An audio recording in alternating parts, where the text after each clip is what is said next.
আসসালামু আলাইকুম। এখন আমি আছি নোয়াখালীর সেনবাগে। আমি নোয়াখালীর সেনবাগের একটা আপডেট দিয়েছিলাম যে সেনবাগের অবস্থা খুবই খারাপ। তো আপডেট শুনে অনেকে আসছে, অনেকে আসে নাই। তো আমাদের আবার আসছিল, কারণ এই রাত 3টা বাজে আমাদের এই সেনবাগে 2টা গাড়ি ঢুকছে। একটা গাড়ি ঢুকছিল চট্টগ্রাম থেকে, আর একটা ত্রাণের গাড়ি ঢুকছিল ঢাকার থেকে। তো 2টা গাড়ি আমরা রিসিভ করে সব মালগুলো আমরা ঢুকাইলাম। বাট এই সেনবাগে এই দেখেন এখনই এই রোডের উপর কি পরিমাণ পানি, কি পরিমাণ স্রোত বইছে। পিছনে যা দেখতেছেন না, সব হইলো গ্রাম। আর গ্রামের প্রত্যেকটা ঘরে এইরকম পানি এই জায়গায়। আর আপনি যত নামায় যাবেন তত মনে করেন পানি বাড়বো। এমন এমন জায়গা আছে সেনবাগে যেই জায়গাগুলোতে পানি একদম ঘরের উপরে। এখন পর্যন্ত এইসব জায়গার পানি নামে নাই। আর রাস্তায় এটা হলো সবচেয়ে উঁচা রাস্তা। এই উঁচা রাস্তার পানি যদি এমন হয়, তাহলে একবার চিন্তা করেন যে গ্রামগুলোর অবস্থা কেমন। তো যার জন্য আমরা আমাদের ঢাকার থেকে আর কুমিল্লার থেকে গাড়ি ঢুকাইছি। বাট এই জায়গায় এসে যে জিনিসটা শুনে সবচেয়ে বেশি খারাপ লাগলো সেটা হলো এই সময় এই অবস্থাতে এই জায়গাতে নাকি ডাকাতি হয়। এরকম রিপোর্ট আমরা 2 থেকে 3টা পাইলাম। এমনকি আমরা যে জায়গায় আসছি এই জায়গাও সেম রিপোর্ট যে এরা ডাকাতির জন্য এরা সারা রাত পাহারা দেয়। এখন আমার প্রশ্ন হইলো এই ডাকাতিগুলা করে কারা? আর এই ডাকাতিগুলা যারা করে তারা কি মানুষ নাকি কুকুর? এখন আমি যদি এই যে এই ডাকাতিগুলা যারা করে বা এই টাইমে যারা এই ধরনের কাজ করে তাকে যদি কুকুর বলি, কুকুর আমার কমপ্লেন করবো যে ভাই আমার ঘরে কেন তাগুলোকে তুলনা করে আমার ঘরে গালি দিলেন বা আমাকে অসম্মান করলেন। কারণ ওরা কুকুর, মানে কুকুর তো একটা প্রাণী, ওরা প্রাণীর ভিতরেই পড়ে না। এই যে ওরা ত্রাণের গাড়ি ডাকাতি করতেছে, মানুষ দূর দূরান্ত থেকে ত্রাণ নিয়ে আসতেছে, ত্রাণের গাড়ি ডাকাতি করে নিয়ে ওগুলা বেচতেছে। ওরা মানুষের ঘরে লুটপাট করতেছে। এই টাইমে দূর দূরান্ত থেকে মানুষ যে ত্রাণগুলা নিয়ে আয় ওগুলা কাগো লেগে নিয়ে আয়, অসহায় মানুষগুলার লিগা, যেসব মানুষগুলা ঘরবন্দি, যেসব মানুষগুলা মানে কিছু করতে পারতেছে না, খাইতে পারতেছে না, তাগো লেগে নিয়ে আয়। কেমনে নিয়ে আয় জানেন? তারা কিন্তু সবাই নিজের গাড়ি থেকে টাকা দিয়ে নিয়ে সেরকম কিছু না। এই টাকাগুলা কাদের জানেন? এই টাকাগুলো হইলো একটা ছোট্ট বাচ্চার টিফিনের টাকা, যে ফান্ডিং এর সময় দান করছে।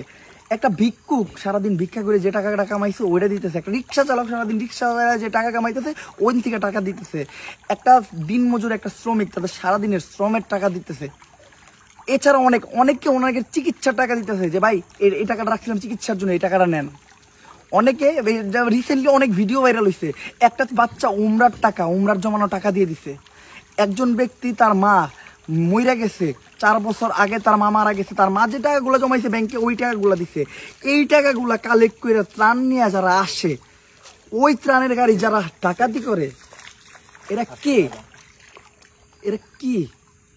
এটা আমার প্রশ্ন। আর কোন মানসিকতা করেন?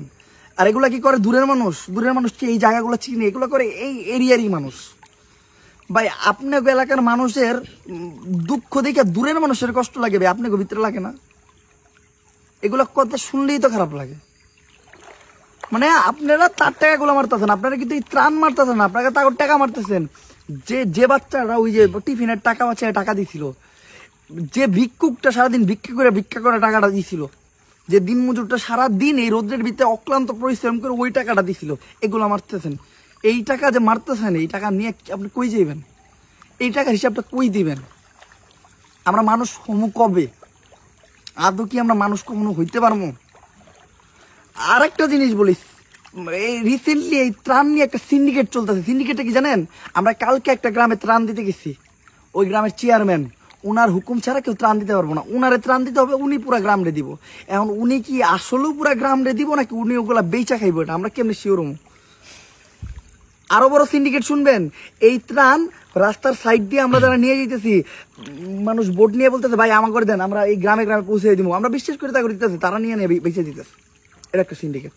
আবার আরো সিন্ডিকেট দেখবেন, মোমের দাম বাইরে গেছে, গাড়ি ভাড়া বাইরে গেছে, বাজারে যান চালের দাম বাইরে গেছে, বন্যত এলাকাগুলোতে তেলের দাম বাইরে গেছে, প্রত্যেকটা জিনিসের দাম বাইরে গেছে, সিএনজি ভাড়া বাইরে গেছে, সবকিছু বাইরে গেছে। এই সিন্ডিকেট গুলো এই টাইমে মানে সাহস পায় কই থেকে? আমি বলি আপনারা এই সিন্ডিকেটের বিরুদ্ধে একটু রুইখা দাঁড়ান। এই টাইমে যে ডাকাত গুলারে পাইবেন না, যারা ডাকাতি করে, অগরে কি করবেন? অগর মারবেন না, অগরে বাইন্দা রাখবেন, বাইন্দা 3 বেলা খাওয়াইবেন, আর ওই জায়গায় আগাইবেন। অগর শাস্তি হলে এটা, অগর 3 বেলা খাওয়াইবেন পুরো 1 মাস, ওই জায়গায় খাইবে, ওই জায়গায় আঁকবো, পরিষ্কার করবেন না, খালি ওই অনেক খাইবার দিবেন ওগরে। তাও যদি অগর শিক্ষা হয়, ওগরে খালি এটা বুঝাইবেন যে তোরা কি করছস, তোরা মানুষ। আর এই আপনারা দয়া করে সিন্ডিকেট গুলো ভাঙেন। ঢাকার থেকে বা দেশের বিভিন্ন স্থান থেকে মানুষ কম টাকা খরচ করে আয় না, তারা ফান্ডিং করা টাকার থেকে ওই গাড়ি ভাড়া দিয়ে সবকিছু শেষ করে যখন এনে যখন দেহে, যে মনে করেন 5 টাকার রুটি 20 টাকা দিয়ে কিনা খাইতে হয়। মনে করেন একটা পানির বোতল, সবাইরে পানি দেওয়ার পরে একটা পানির বোতল আমি কিনছি 20 টাকার, একটা পানির বোতল 50 টাকা দিয়া। তখন তাকে উপরে দিয়ে কি যায়, তাকে কি মন মানসিকতাটা থাকবো? দয়া করে আপনারা এলাকাবাসীরা সাপোর্ট দিয়ে সিন্ডিকেটগুলো ভাঙেন। এর পরবর্তী থেকে যে কোনো দুর্যোগ জায়গায় যে আমি সবার আগে সিন্ডিকেটের দিকে লক্ষ্য করুম, ত্রাণের জন্য একটা টিম পাঠায় সিন্ডিকেট আগে ভাঙবো। এই সিন্ডিকেটটা ভাঙতে আপনাদের সাহায্য করতে হবে। আমরা দূর থেকে এই জায়গায় ভাইসা আইছি, আমাদের এলাকা মানুষ হেল্প না করলে আমরা মুখ খুলতে পারি না। আপনার এলাকাবাসীরা আমাদের হেল্প করবেন, আমরা প্রত্যেকটা সিন্ডিকেট ভেঙে দিব। সিন্ডিকেট যারা করে ওই সব টাইমে যারা টাকা জিনিসপত্রের দাম বাড়াইবো তা করে এক একটা করে বান্ধব বাইন্দা নিয়ে তা করে অনেক খাওয়ামো অনেক করবো। আমরা তা করলে ওইটা করুম না, তা করতে গেলে লুটপাট করবো না, তা করে মারামারি করবো না, হাতাহাতি করবো না, কিচ্ছু না। আমরা তা করে অনেক বহামো অনেক খাওয়ামো অনেক আগাম, একদম চ্যালেঞ্জ। এরপরের থেকে এখন থেকে রুইখা দাঁড়ান ভাই, জাগো জাগো এলাকায় বন্যাত্ম এলাকায় এই সিন্ডিকেট দাঁড়াইছে না, এখন যে ভাঙ্গেন ভাই। আমরা আছি সাপোর্ট দেওয়ার লিগা, আমরা আছি সাপোর্ট দেওয়ার লিগা। আপনারা আমাকে সাপোর্ট দেন, আমরাই সিন্ডিকেট ভেঙে দিব। আর আরেকটা জিনিস যেটা নেক্সট থেকে সবার আগে ফলো করবেন, যে কোনো দুর্যোগে যে সিন্ডিকেট চলে নাকি এটা সবার আগে ফলো করতে হবে, নাইলে হবে না।